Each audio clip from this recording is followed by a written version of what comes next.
weeks. We're just kind of letting the conversation. Oh, I forgot Christy's recording. Yes. Sorry, I should have waited, Christy. Okay. But I wanted to welcome everyone for coming today. I appreciate it. We have a lot of new faces. One thing I'll mention now, and I will mention kind of at the end of the meeting, is that we're going to move this to a meeting that we're going to do every 2 weeks to make sure that we're kind of maximizing the use of everybody's time the most efficiently, and to give us some time to kind of spread the word. And as needs are changing overseas, we're able to course correct and help keep the conversation focused on what we're doing and making progress and getting things moving. Like I said before, Christy started recording, so it's on there. We have a lot of new faces today, so I want to let everybody have a chance to introduce themselves. There's a couple of things I definitely think we're going to go over. I'm glad Vladimir is on here, and I'm not sure if Oksana will be joining, but I know, Vladimir, I got the same worksheet from you this morning as I got from somebody last evening. So I think there's a focus kind of on a conversation around medicines, which we can talk about a little. Enrique or Christy, I don't know if you guys have any kind of opening words. Hate to call on you. Hi, Adele. Hey, Adele. No, not really. Just happy to be here again. This has been very productive and successful, and I'm just proud to be part of this team. So thank you, everyone. I think, same thing about the every 2 weeks. We debated going back and forth, and Maureen talked to some people, and we know it's going to be a long-term effort and want to make sure that we can get reasonable updates. Everyone else is getting their things done, and that, we want to keep the work happening, but also make sure it's coordinated and available to everybody, and that everybody else can join as they're able to as well. So yeah, we think moving it to every 2 weeks will be good for that, and allow us to give more updates to you and allow you to give more updates to us. And obviously, especially as things are shipping, it's changing quickly. So we'll do our best to keep you updated, and then look forward to many more of you sharing your updates too. Yes, for sure. And we have some Breed Love, the Breed Love team. Thanks for joining us again. I know Michelle and I have been playing phone tag for the past week or so on a separate topic, but I'm glad to see a bunch of faces from you guys. Thank you for joining us. And we have some new faces, and I'm just kind of going across the top of my screen here, but Anya, I don't know if you want to speak, because we spoke a little bit yesterday, and it might be great if you could share a little bit about your organization. I don't want to speak for you since you're on the call, so I think I let you start. Sure. Hi, guys. Thank you so much for having us over. We have another member of our team on the call, Katarzyna Bednarska. We work together for an organization called the Copernicus Group.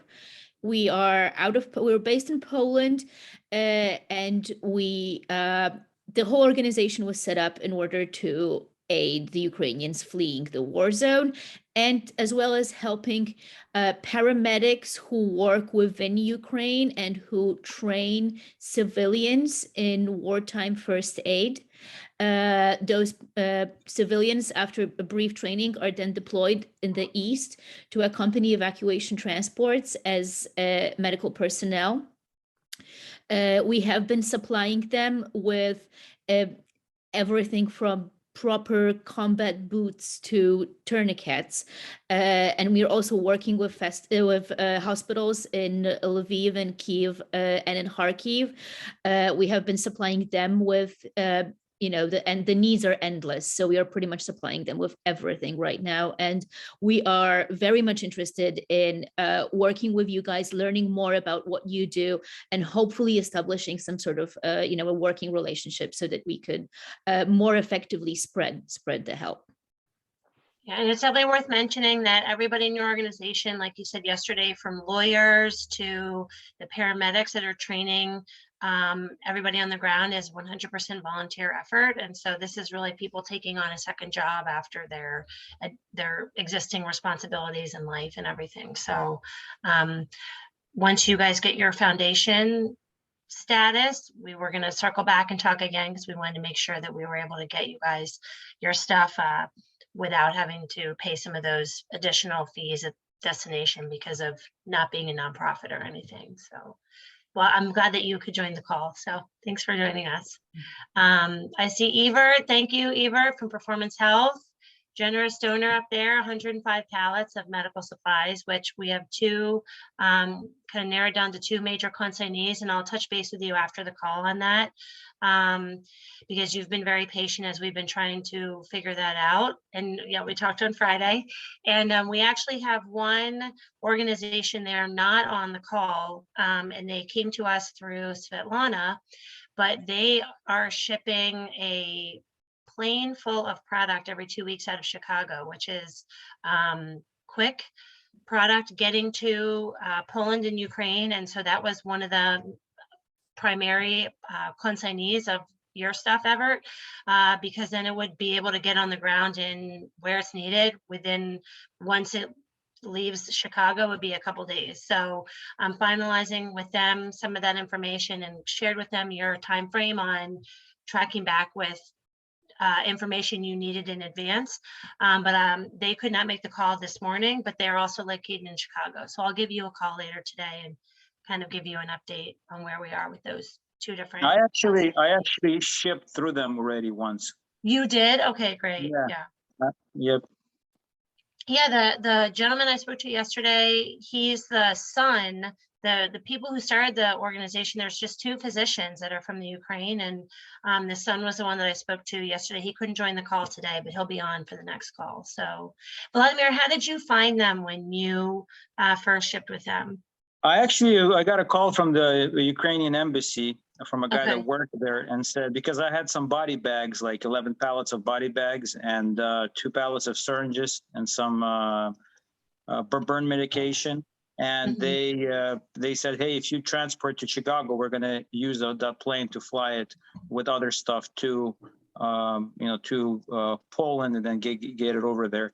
And I ended up hiring a truck and I had it over to Chicago, and they have a beautiful, huge facility that I don't know if they're leasing or something. We dropped it off there. And then I had a call with the embassy again. They said, yep, they're getting it ready and it'll be on the plane. Yeah, so right now, if it's the same organization, they were using some containers donated by Maersk as the storage facility, in addition to a small warehouse.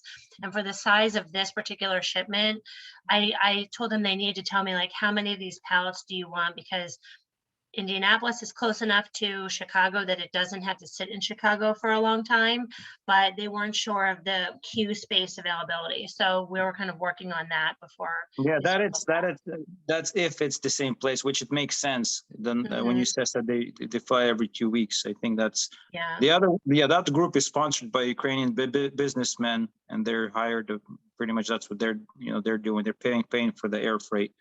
If you don't mind, like either in the chat or over email, would you send me your contact for them? Because if it's separate from the one that I'm working with, that's another contact that I can make to help find some of the consignee, getting those stuff over there a little bit faster for Evert, or the additional pallets from Matter if they want any of those. The air freight is just so much faster if the jet is already being chartered for that. So definitely, I would love that, because if there's multiple one, it's coincidental if it's the same shipment, but or the same company. But if it's not, it's worth. I'll reach out to them and ask as well if they have any needs, for sure. Okay, I will. Thanks. I see Yuri. Welcome. I don't know that we've met before. Would you mind introducing yourself and telling us? Thank you. No, we haven't met yet. I'm from KTL Ukraine. We are a logistic company from Ukraine, and we are trying to help our people with medicine and other stuff. And we are very grateful to meet people who can help us together make some good things. Thanks for joining us. And I'm afraid I'm going to say your name wrong. Katarzyna, did I say it right? Yeah. Almost. Thank you, Katarzyna. It can be Kate. Kate, okay. Thank you for having me here, for your invitation. And as Anya said previously, I'm also from the Copernicus group. And I don't have to repeat probably what we are doing. If you have any questions, Anya just posted on our chat our email. So feel free to ask. Thank you for joining us. Yeah, I sent the email out. I wasn't sure who was in the office group Sure. at Copernicus Group. So thanks for joining us. Vladimir, thank you for joining us again. I'm definitely going to circle back to your needs because you and Oksana were sharing some similar information with me, and also Anastasia, who Dan at the WC put me in touch with, sent me the same spreadsheet that you sent about the medicines. Luke, welcome. I don't know that we've met yet, or if you've met anyone on our team, so definitely say hi, tell us a little bit about yourself. Yeah, hello everyone. Name is Luke Reagan. I'm working with Serve International, same as Adili. We do food distribution all over the world and have recently started up a project through several local organizations in Ukraine. Oh, wonderful. Thanks for joining. And Lee, nice to see you again. Adili, welcome again. Christy said you have a couple of things to say. If you want to jump in, we'd love to hear it.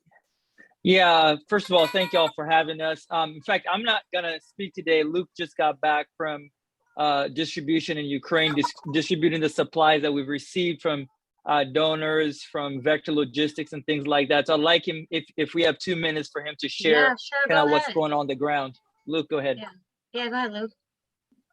All right, yeah, so we did a quick distribution based out of Budapest is where all of our goods were sent.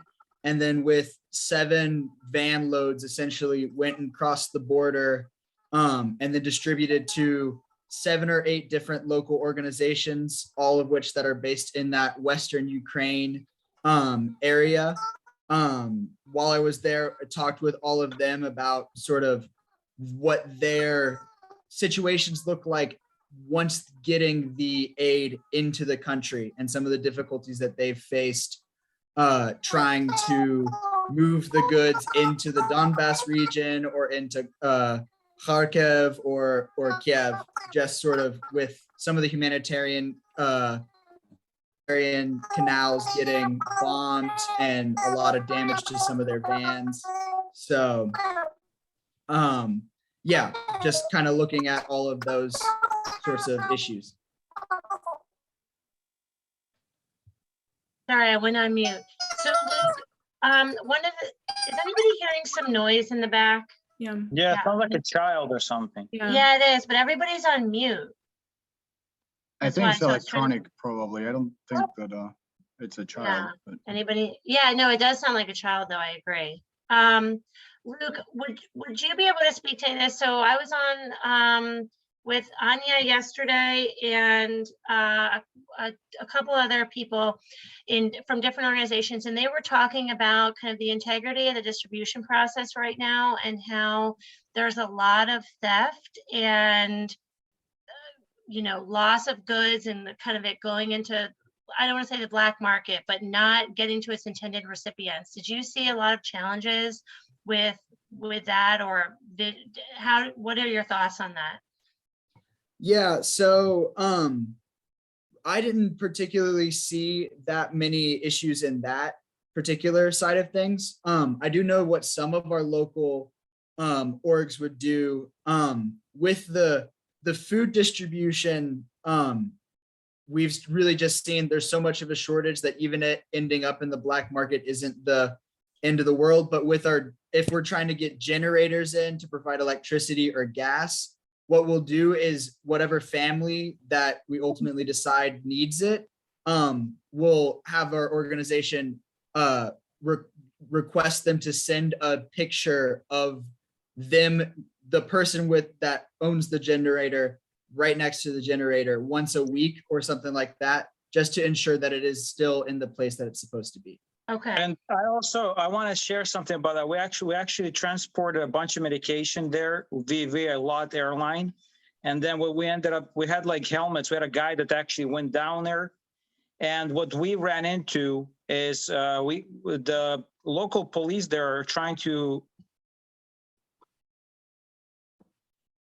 Well, you went on mute, Vladimir. Go ahead. Oh, now you're back. Okay, they're trying to, I guess, confiscate like bulletproof vests and confiscate helmets. because there's a lot of guys that are like organizing these groups. They're selling, kind of gouging the people. They're selling it for a lot of money for profit. So we actually got pulled over, and they almost took our helmets away. We had like 160 helmets. But we made a call to the government organization we were with through the ambassador's office, and a retired general called that particular unit and said, "What are you guys doing? You know, you need to leave them alone. You can't take this stuff." And they ended up letting my fellows go, but down the line, they have to get escort to make sure that we don't get pulled over again. But we had that happen to us actually 2 weeks ago. Wow. Okay. We have seen well, we work with various organizations both within Poland who are also sending help into Ukraine, and organizations on the ground in Ukraine. And we have had examples when an organization called Wschodnia 63 out of Łódź, Poland, sent 5 vans out to Dnipro, and 2 made it over. The other 3 just disappeared. And that wasn't even stuff as valuable as helmets or bulletproof vests. They were sending food, they were sending camouflage nets, so stuff that is, you know, not of immediate value to be resold, but things just unfortunately, and you know, obviously this is not anything untowards about Ukraine per se. It's just the specifics of working in a war zone that unfortunately everywhere in a war zone, there are people who just profit from the conflict. So right. And I would suggest if you guys get into these situations, don't be shy to report them. I will report anybody to the embassy, to anybody in power, because during wartime they take that stuff very seriously, and if they catch people who are doing that, they will, I'm sorry to say that, but they will execute them for, you know, for so I wouldn't feel bad if somebody's trying to hurt you. Don't be shy to report them, and to the full extent of the law, because it's on. I don't think it's right. A lot of people are trying to do good things, and for them to get, you know, harassed by, you know, thugs, you know, we shouldn't just, you know, bend over and just backwards and let these people do it. That's how I approach it. I don't back down.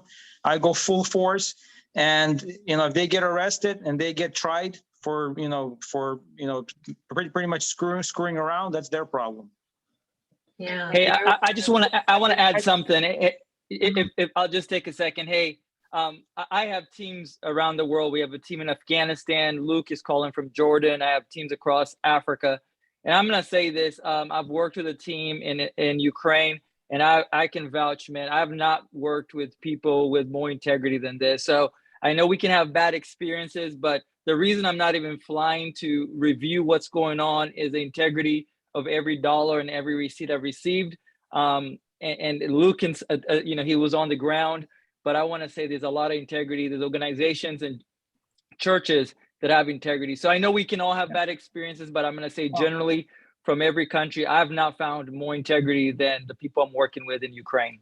No, I agree with you. I also think it's hard for us to, for most of, if any of us, to put ourselves in the position where they're in, if there's no electricity or water or scarce resources to food, and you don't have your house, or you're in a dangerous environment, that people sometimes act, you know, not in the way, I'm not talking about Ukrainians, I just mean in general. It's tough for us to put ourselves really, I mean, I'm sitting here in my house drinking water from my refrigerator, you know, I'm warm. It's really hard for me to say that I could put myself in anyone's shoes that's in that position, to know how, you know, I would react under pressure if you're trying to feed your family or anything, you know. Just don't back down. If you get bullied, do not back down. That's how we root these people out. I mean, that's the only thing I can say. Yeah. Dimitro, welcome. I think that you're new. Would you mind telling us, introducing yourself? Yeah, hello, thank you. Finally, I got to your conference. Yes, and first of all, nice to meet all of you. With some of you, I have already met in correspondence and are Now I'm with my team. Let me say we're in Warsaw because mainly we are working here for anti-crisis center by Ukrainian embassy in Warsaw, arranging humanitarian aid delivery to Ukraine, and also trying to carry on with our commercial activities concerning our client needs, because in peaceful life we used to be a freight forwarder actually. Got it. Okay. Got it. Okay. Got it. Forwarder. Okay. Got it. And so I know kind of some of the kind of updates on our side, what we've seen is we're Kay and Lee, your container, I think, is getting picked up, or is no, we've already picked it up. Mark, your container has already been picked up. There was another Matter container for David that was getting picked up today to get on the water. So we're in Moni's container with Serve and White House and Shapiro. That's on the water. Evert's been very patient, but we're going to have a news breaking update by the next 2 weeks for all of Evert's amazing material. I think the main thing that we have seen, or I have seen specifically on email from at least 2 or 3 of you, is an urgent need for medicine and medicines, not just medical supplies. And so if I switch tabs, it's going to put, it really changes my streaming capability on Zoom for some reason. But Vladimir, would you mind speaking about the document that you shared this morning with me? Because you sent it to me and Anastasia did as well. And it looked like it was an official document from an organization or one of the government entities in Ukraine for specific requests for medicines.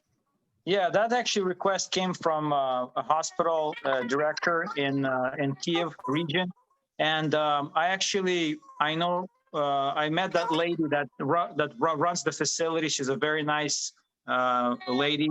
She's a doctor, and I spoke to her on the phone, and she forwarded me that list, and she said that's the stuff that's really needed for that region right now, and so I just share that with everybody. So that way you guys can also see if anybody can assist in any way.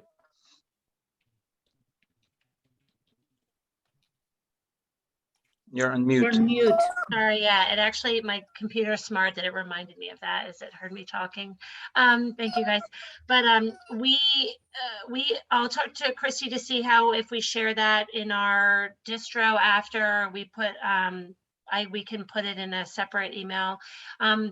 Oksana mentioned medicines as well, and Anastasia, who's not on the call, who we're working with the WCA. She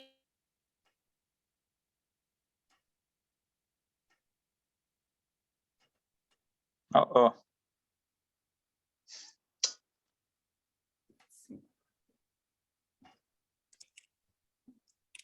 Well, I guess Maureen just froze. We'll give her 1 second. Her computer's having the same kind of week mine is.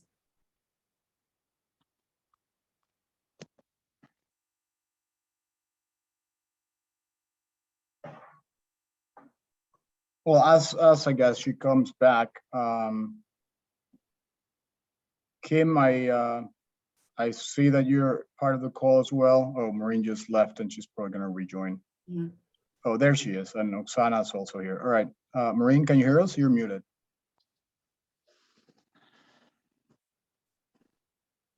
Did that happen to everybody or just me? No, you froze. Everyone, We're all here. It just restarted.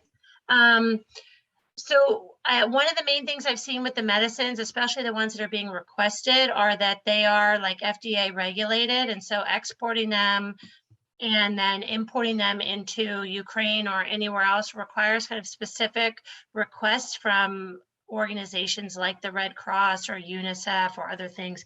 I'm not sure if anybody here on the call has worked with importing medicines like Tylenol and ibuprofen or stronger ones into Poland and Ukraine. You did tell. And where did yeah, you the get thing them, is, Vladimir? well, I got them from a local pharmacy. Actually, they donated Okay. like $110,000 worth of like medication for diabetes, for high Okay. blood pressure, and prescription medication. Obviously, they weren't painkillers or anything like that, but they were like Right. medication you needed. And I had a request from a military facility in Ukraine that wrote. I told them what we had. We should send them a list. They actually took that list and they requested all that medication by the Ukrainian government. And we ended up calling Lot and talking to them. And they said, yeah, as long as you have a request it's a governmental request and a letter from the ambassador general's office, he says you can take the stuff on a plane. And we actually just bought these huge crates, dumped it all in there, took it down there, showed them documents, and it was a cakewalk. Okay. Once But again, can you it had to repeat? be You need requested the papers first. from. Oh, sorry. No, sorry, it had to be requested first, right? From an official organization, right? That's correct. Yeah. And then Okay. also, I mean, you don't know what you're going to get. So what I did is I actually took the list that I had. I have a friend that's a doctor, and he went through the list and he interpreted what the medication is for, just briefly. You know, it's treat diabetes, treat that. So every single light item was actually defined what it's for. And then I took that list and they took it from me. They recreated it on their documents and gave me the request, because you don't know what you're going to get. I mean, you can't just, you have no clue. So that's the way to do it. And then I took that document, and then I had a supporting document from the embassy that, to give me green light at any, pretty much not to stop me from going through borders. And I had no issues anywhere, not in Poland. Okay. Vladimir, was it Ukrainian embassy or American embassy? It was Ukrainian embassy. Okay. Did you have any So issues basically- leaving the US with it? No, nope. Okay. Nope. Was it because you had the official documentation Yes, from? we had the Okay. official documents, and it's the only thing you have to make sure that the documents state that it's a donation. It's not for Right. profit. And if you're Right. it has to be listed on there.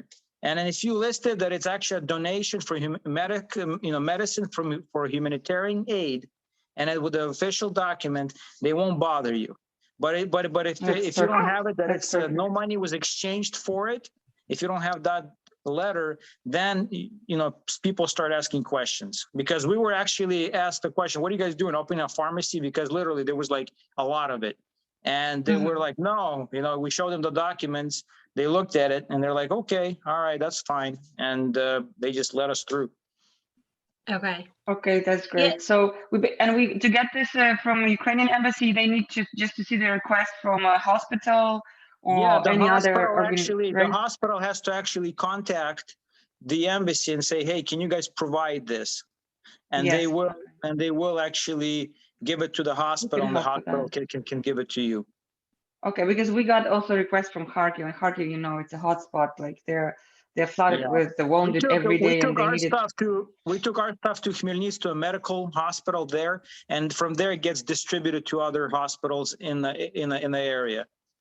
It's just faster if it goes directly from Poland to Kharkiv and Zaporizhia, because if it gets distributed, it goes half of that there, and they need it 100% there, more than in Khmelnytsk or in Kiev at the moment. Well, so yeah, but I'm just saying, thank you very much for this information. Yeah, this is how because we also just translated yesterday, and I said it to Marine, like explaining each drug, what it is, what kind of drug is that. But the request from hospital is in Ukrainian, so it was no reason to send it to them. So, and then, okay, now I get it. That we'll head to the embassy, get it from there, and in parallel look for the donor in US as well. Yeah, Where did you say you get your donation from? We had a letter from the pharmacy that donated it too. So we had a letter from the pharmacy. We had this is a donation. We also had a doctor write out a prescription that this is a donation. So we had like a bunch of different bases covered. That's what we had in US. And in addition to that, we had the letter from a military hospital, like a request, and then supporting documents from the embassy. Okay. Perfect. Thank you so much. Yes, and I think that what's kind of one of the main reasons we're kind of all getting on this call is to work and share information, resources, and needs. And for example, I personally don't have any contacts, I don't believe, at any of the organizations that would have medicine to donate, but it's possible someone on this call does, or 1 or 2 steps removed. It's just not something that I am familiar with in terms of, I did some research, and Vladimir, your info kind of confirmed what I saw, is that, you know, we just can't take pallets of ibuprofen that we all buy at the store and export it or things like that. It has to be, you know, the paperwork from the US and requested by specific organizations or level of organizations, specifically in like Ukraine and Poland.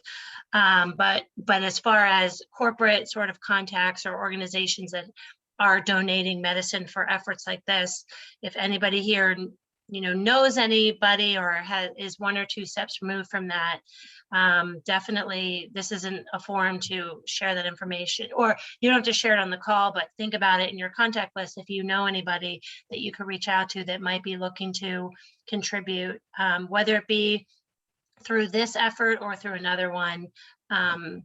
The medicines is definitely we're doing that needed. already, and few of my additional contacts are contacting that contacts, and everybody's looking for education in US right now.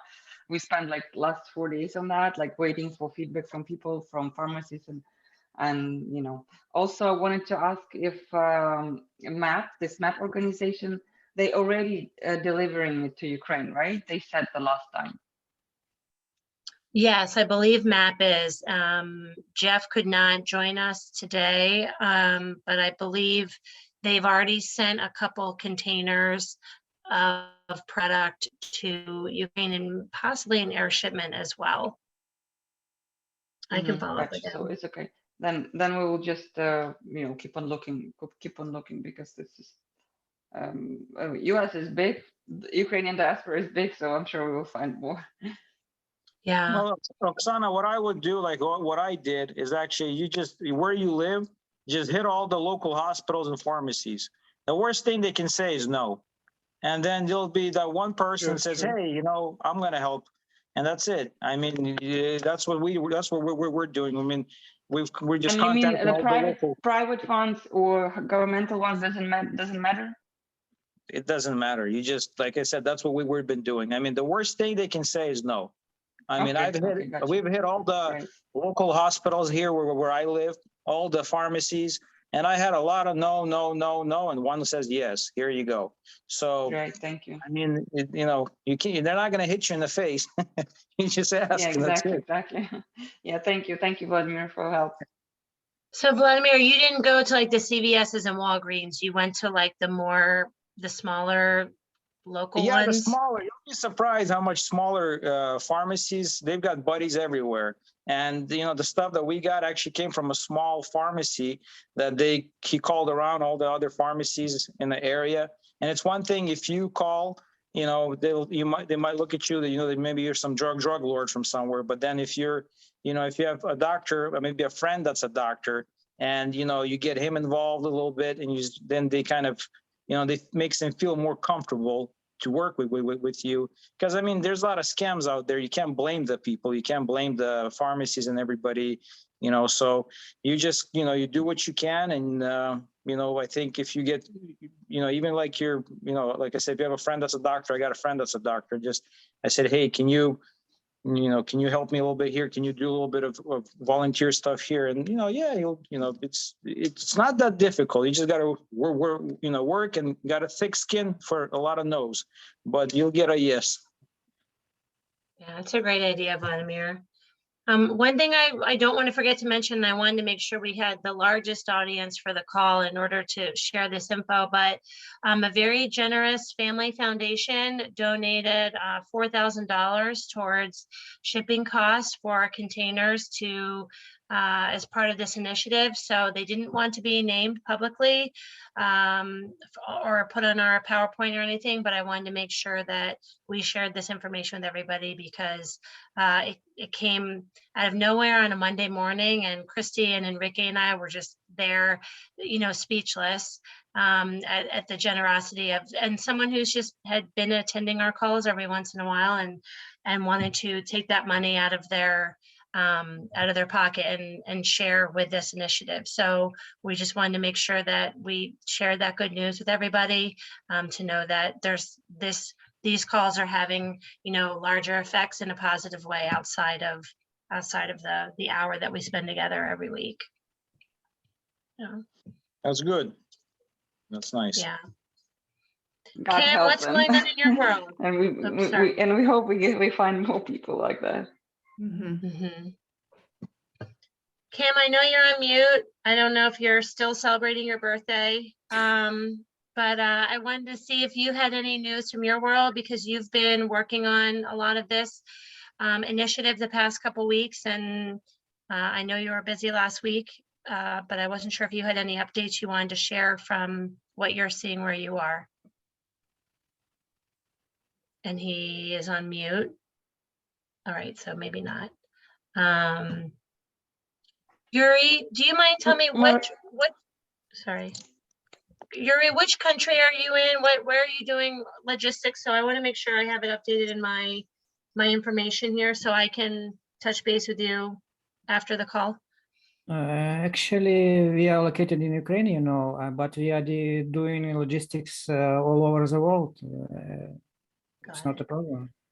Are you going into Poland and retrieving goods for delivery in Ukraine, or Yes, are you only mainly our, working within Ukraine? Our main roads these days are Europe, Romania, Poland, Germany. Okay. And yeah, you have your hand raised. Sorry, I didn't see it. No, that's fine. I was actually, I wanted to ask, because Vladimir said that it's that he had more success hitting kind of the smaller local pharmacies, but has anyone actually tried reaching out to CVS and Walgreens and, Duane Reade and those giants that we have here? I did. Those giants are scared of lawsuits like there's no tomorrow. And I've talked to actually one of their, like the head people, and they have these boards to talk to. They have all the, they have so many layers of bosses. The boss has a boss and another boss has a boss. By the time you get done with them, the war will be over and the trees will bloom in Ukraine. So, I mean, it's just, but that's fine. For example, maybe you spoke to them in March, and for example, this confirmation chain would take for 2 months, but then we get something in August, and August we still will need something. I'm talking to a friend. I'm talking to somebody at Cleveland Clinic also. I don't know how far we're going to get with that, but we'll see. So I believe I'm wondering if there's any. Sorry, go ahead. I was wondering if there's any possibilities within kind of continental Europe, because there is a lot of pharmaceutical manufacturing that does occur. I know in Belgium specifically, and I wasn't sure if there was anybody from the call. Dan isn't on today. Okay, there's Kim. Maybe he'll want to chime in, but I wasn't sure if there was, if we had any contacts over in Europe where it's a shorter transit time to get product over into Poland or Ukraine. Definitely, Europe is still. Sorry, who's going? No, go ahead, Oksana. Sure. Yeah, so hi, everybody. Yeah, I'm sitting here in Dubai, but back in Europe very shortly. So yeah, the connection, Maureen, is with Max Veenstra in Holland with HRIF. And he has connections with pharmaceuticals and medicines, but he's already got his own supply chain running by road from the Netherlands and direct. So he's probably not much more of a source. But I'll raise it with him, because if they're running, for example, they're running B2B, FCL and FTL loads. So, maybe they're out of capacity from time to time, they can get extra. So I'll ask him and figure that out. And Kim, honestly, he has been on our calls once or twice. He hasn't been on the past week or so, but if you don't mind reaching out to him, I will as well. But if he wouldn't mind joining us the next time around, just because as far as understanding the process and the information sharing or the context that he has, that would be, at least selfishly for me, that would be good, because I would like to understand more of that, because Sure. I've mainly been working with what has been offered as donation for us and what sort of existing needs can we actually match up and take action on, whereas the medicines thing is requiring a little bit more of who do we contact, who do we ask sort of thing, whereas I hadn't kind of expanded my bubble outside of that, outside of we have product that is being donated and I want to make sure it gets in the right hands and gets moving, and starting with there and going and seeking out specific donations is kind of the next step.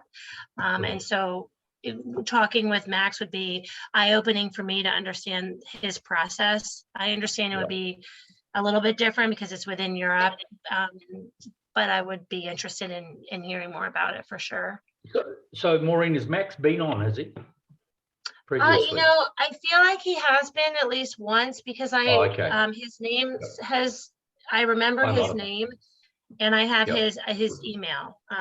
Okay, let me hit him up. They're running full on, he's actually been involved in Ukraine since 1993.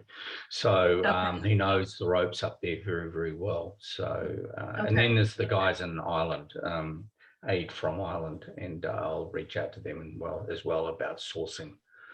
And there's some other clients we've got as well. So I'll just put the word out in Europe in particular. I don't have any contacts outside of Europe or the Middle East. Great, thank you. And I'm looking at the chat here, Lee.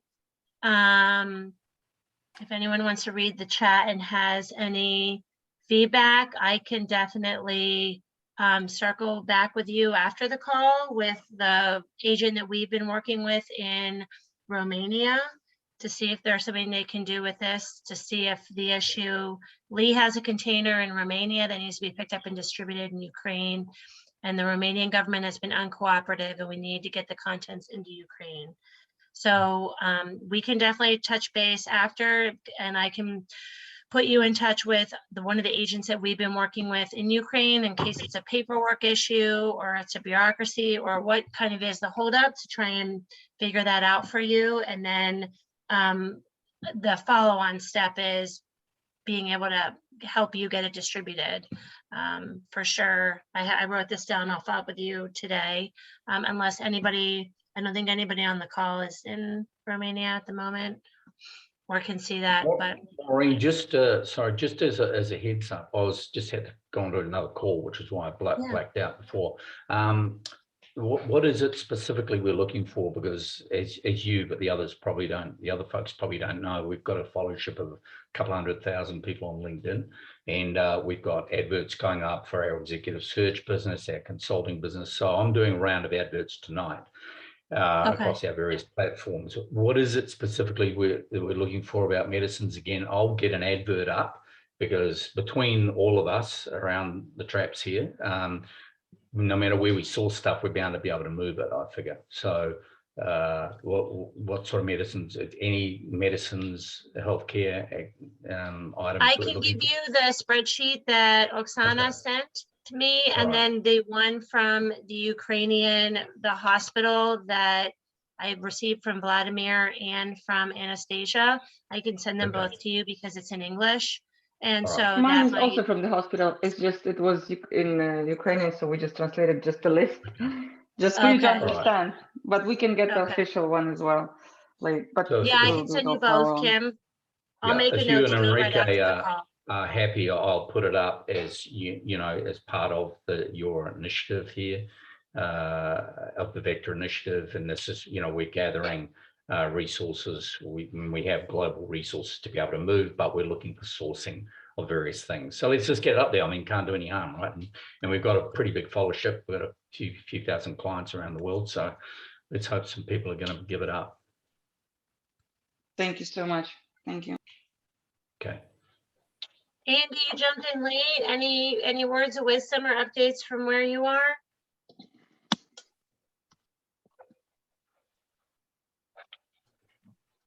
No, maybe not. Okay, maybe he didn't realize I was talking to him. Anybody have any other info? I think I have a bunch of follow-up sort of connections for today. Vladimir, I'm going to touch base with you offline because you sent me a couple of requests and I wanted to go over a couple of questions with you. Anybody have any kind of closing? I just wanted to ask you, Maureen, if you found any other company in Poland to send this all goods to once you do, or which one are we going to use once it's being sent to? For any of the goods, the medicine. Like you need the company to receive all the goods in Poland, and I suggested that help Ukraine Center. But yes, well, so they take it from they don't take it from the port. Okay, so they just take it to the storage and they move it to Ukraine, which is also very good and comfortable. But still, do you have anyone, or shall we look for more? We can do it. No, so I have two. I have one in Ukraine now from Anastasia, who could not join the call today. And then something I'd mentioned, I think right before you jumped on earlier, is that there's an organization that air freights product into Ukraine from Chicago every 2 weeks. And so those are the two kind of primary organizations that are kind of in line to receive the goods from Performance Health, because those are kind of the most urgent towards getting moving. And so and for containers, are you okay? What was that? And for containers, are you okay? Yes, if it's not yes. air, So the one Avia, then for marine is. If it goes by air freight for this organization that sends it out of Chicago, they do all their fundraising. So I told them if that product was going to go by air, that one, the product was free, but that there would be no cost to them getting the product from Indianapolis to Chicago. And so they have come back to me at the same time that Dan from the WCA and Anastasia in Ukraine came to me with specific needs for within that Excel document. And so they're kind of working in parallel to utilize that inventory that was donated by Performance Health. So I'm waiting for answers from both of them today. And Yuri, who could not join today, said that he would have some answers for me later this afternoon. I spoke with him right before the call. So ideally, with the air freight as the option, that would be ideal because it would get there a lot faster than by ocean. But we want to make sure regardless that those pallets are getting moving as soon as they can.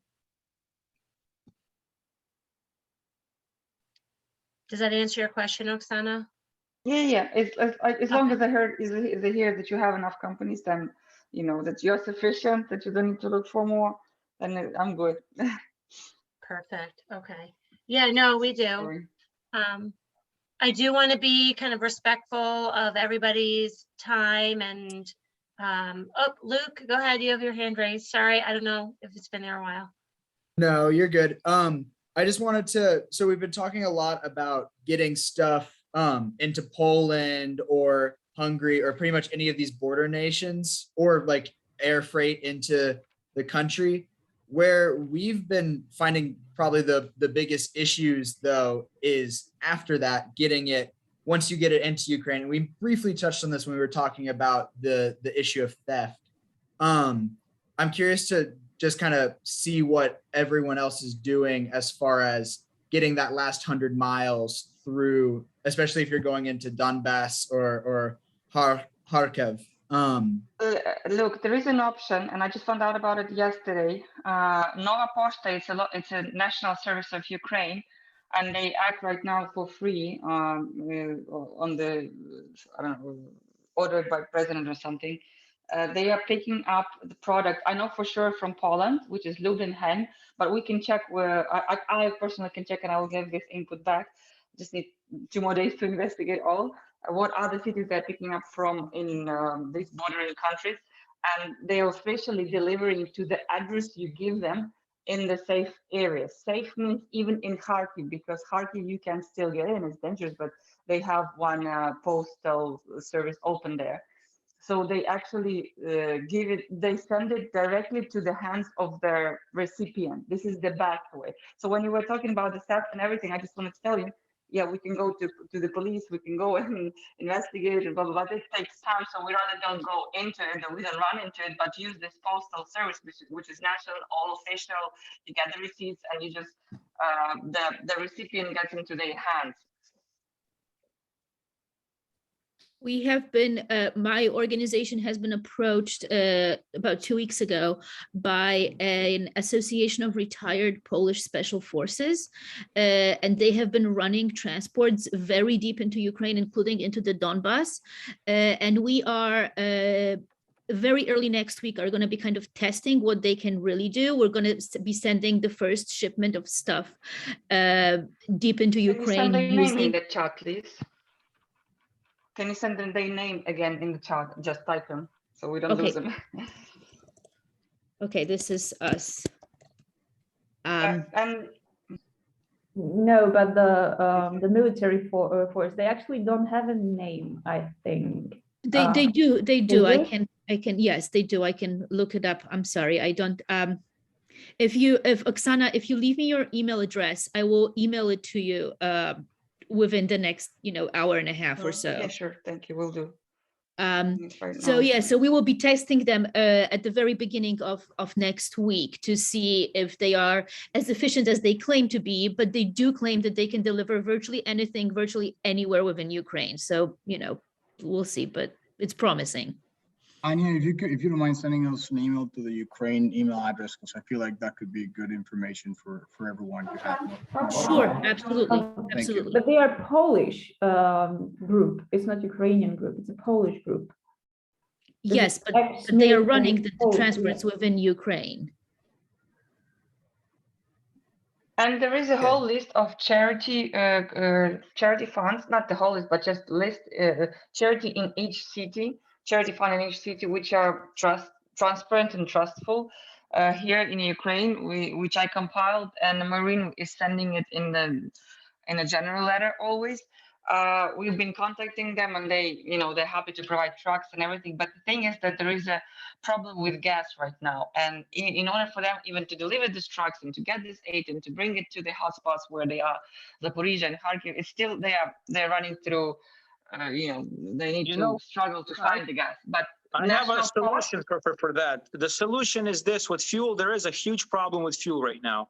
But what we've been doing is this: if we're sending something to like the charities, we send the medicine to the military hospital, and if you request the military hospital to instruct the local military officials, they'll give you special coupons that will allow you to buy fuel.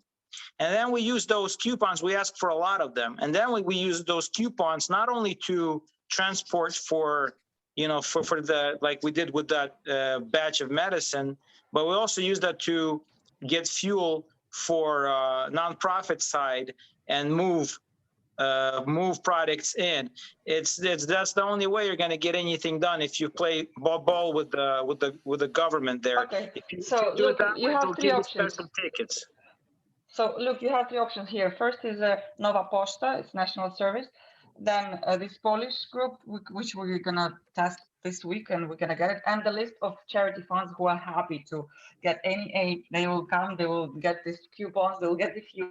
The truth. They are really for the list with the numbers, direct numbers of English-speaking managers is in the general list that Marine is always sending invitation. Okay, yeah, awesome. Because I'm very curious to find out how the former Polish Special Forces team works, because we've been working with basically a new startup NGO run by an American veteran doing similar stuff. And it's been going pretty well for him. So I think that strategy definitely works. And I'd love to get my hands on that list as well to see for those vouchers. Thank you all so much. Thank you for helping. Luke, maybe we can touch base offline too, because I'm wondering if the organization you're working with is somebody actually who was going to join our call just through like a personal connection I have. My husband's in the military, so I know somebody who's doing something that you just mentioned and was just in Ukraine a week or two ago. So it could be the same organization. So does anybody else have anything? I know we covered a lot today. The focus right now is really medicines and medical supplies, and that seems to be an ongoing, that need is going to continue. So I think the more that we can focus on that, in addition to all the other needs that are being expressed, hopefully we'll have some more information for the next go around in a couple weeks. Lee, it seems like you had a lot of responses on the side here in the chat, but I will definitely, did Lee hang up? Kay's on here. So Kay, you can pass it on to Lee too. I'll give him a call after, find out what the issue is with what you guys have going on in Romania. And if it's possible, I can link you up with everybody that has replied on the side to make sure, including Dimitro and Andy and anybody else that might be able to assist with doing that final mile piece for you and your group. I appreciate everybody getting on the call and sharing this information and being patient, because sometimes we're talking about a need or a want that isn't exactly something, you know, a topic that isn't on your priority list. And I appreciate everybody's contribution, and hopefully that we will see you all in 2 weeks. I think everybody knows our Ukraine at Vector GL email address. So please reach out if you have any specific questions after the call. Jury have something, Maureen. Sorry to interrupt you. Yeah, I saw. Go ahead, Oh, Yuri. you saw? Okay, I just want to make sure go that you saw it. Yeah, go ahead. Go ahead, Yuri. Yes, Maureen, you asked about our priorities, and many people say that we need as much tourniquets as we can get. It's number one position for everyone. We have also requests for canned baby food, diapers, and baby food with long storage terms, because it's needed too. And ibuprofen, you know it already. It's my main positions. It's all in the list, but you ask it for some focus, and I just, maybe it's nothing new to you, but we need it really. No, the whole point of this is to continue sharing that info. So, I mean, and you know, also we are working with Dnipro and Odessa military hospitals, and they are very interested in VAC machines for wound healings. I'm not a medic, just probably someone of you knows what I'm talking about, because I don't. VAC machines and infrared cabinets for medical stuff storage. These things are needed too. VAC machines and expendables for it.